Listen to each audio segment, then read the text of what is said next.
What happened in Suwayda over the last 3 weeks is complicated. There's no nuance, though, for 22-year-old Rita. She survived the massacre of her Druze family and is certain it was at the hands of government soldiers. Rita is the only survivor.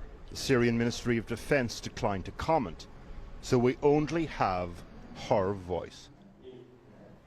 She lay motionless in this room overnight, shot in the legs, surrounded by the bodies of her loved ones. فكرت حالي مت ما بعرف كيف بيموت الإنسان. We also spent time with the Druze militia who resisted the government's attempt to secure Suwayda. They don't do nuance either. But we discovered that there is in reality plenty of ambiguity here. Could those people leave if they wanted to leave? عكس يطلعوا هن مسؤوليتهم يطلعوا شخصيا ما عندنا مشكلة. On the 14th of July, Syria's new president, Ahmed al-Shara, sent Sunni troops into the majority Druze area of Suwayda. Many once belonged to the Islamist fighting groups who toppled Assad.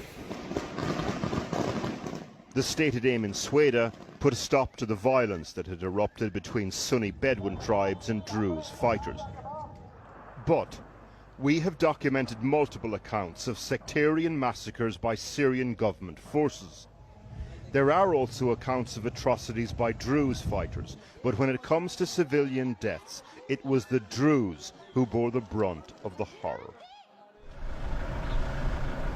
And nowhere was that horror more vivid than what happened in this building on the evening of the 16th of July.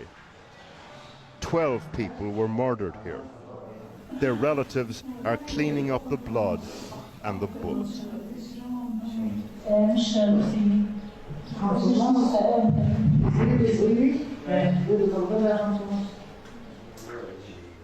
There are other things to do also. Check your brother's clothes for small things and familiar smells.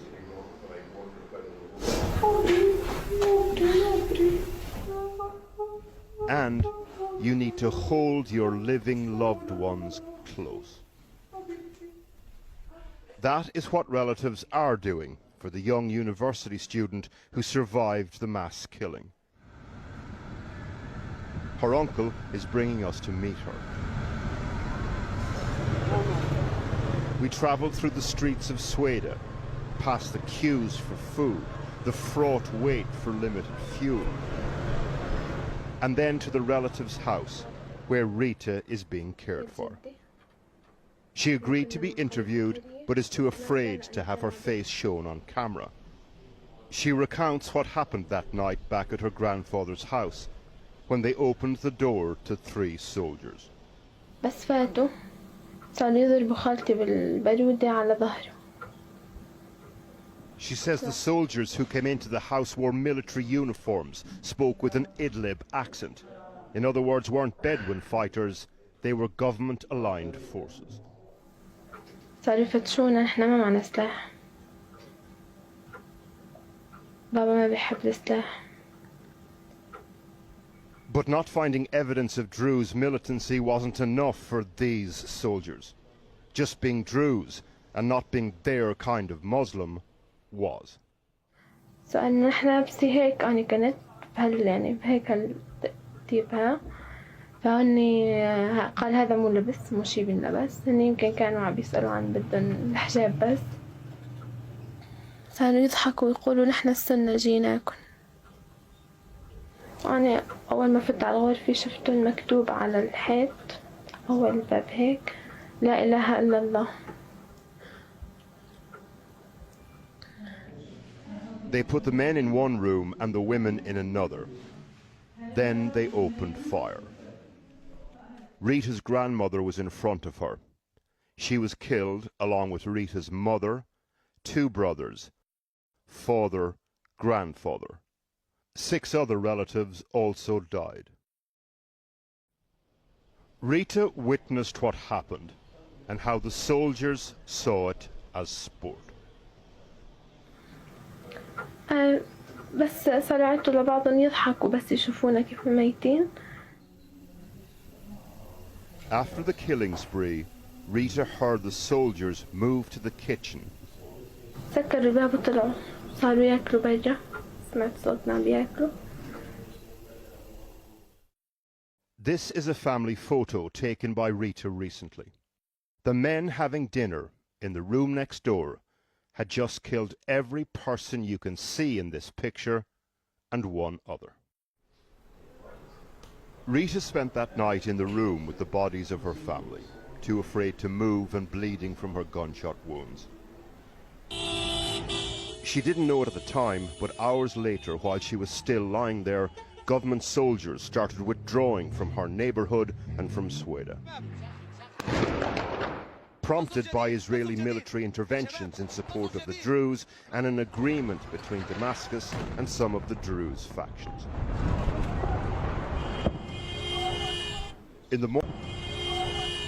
In the morning, she decided to move, heard neighbors shouting out in the street.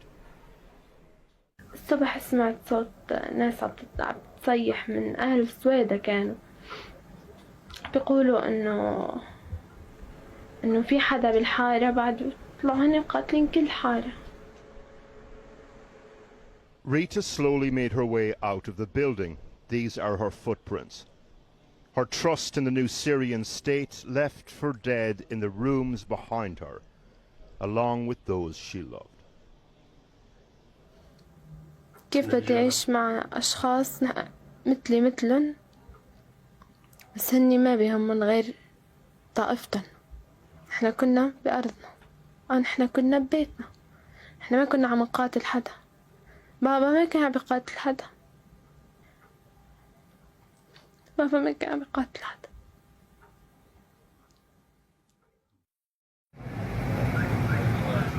These men are fighting. The Knights of Hamza are a Druze militia group of about 50 fighters.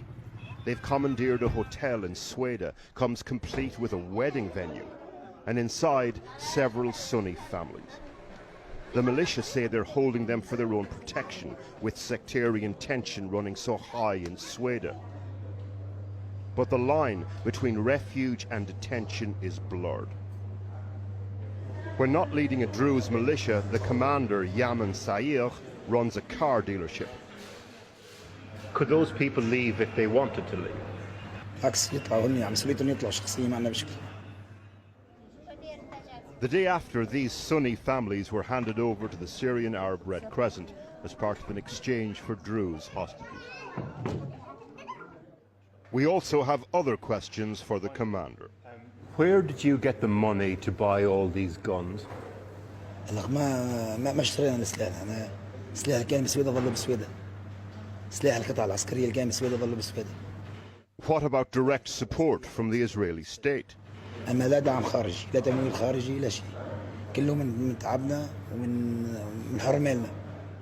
And then to reports that Druze militia committed atrocities against Suwayda's Sunni population.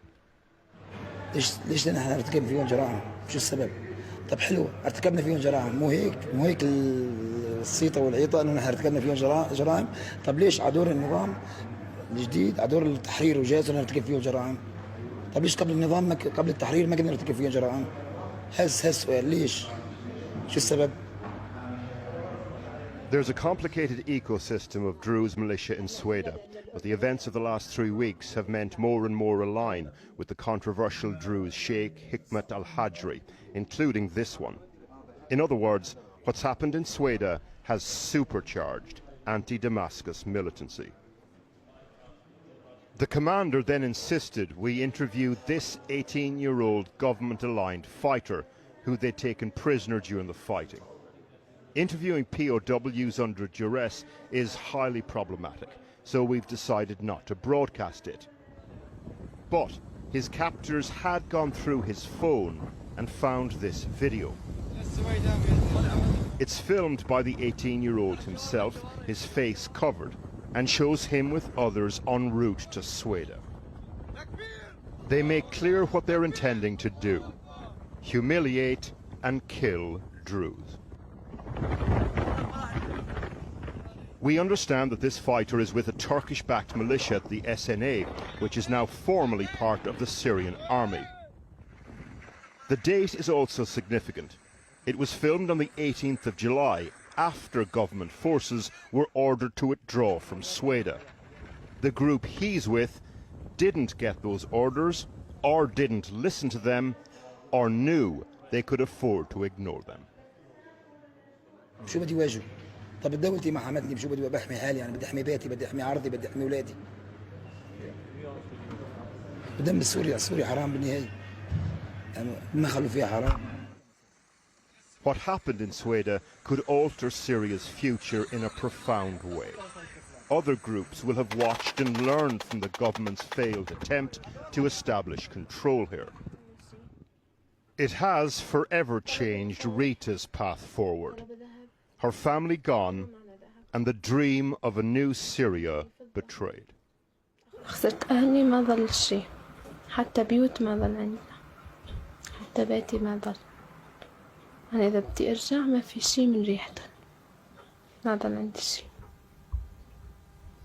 أنا بدي فل من سوريا. The Syrian Ministry of Defense didn't answer our questions about Rita's story, but last week they did say that men, quote, in military fatigues had committed violations in Suwayda and that they would investigate. Now, that's pretty much exactly what they said back in March. Off the back of a general mobilization, troops went into the coast, and off the back of that, hundreds of Alawite civilians were killed. Look, Ahmed al-Shar, the new president, has a problem here. He's trying to integrate fighting factions into a new, professionally trained army, and that is difficult. The big question for him, though, is this: how serious is he about doing that? Park, thanks very much for your reporting there.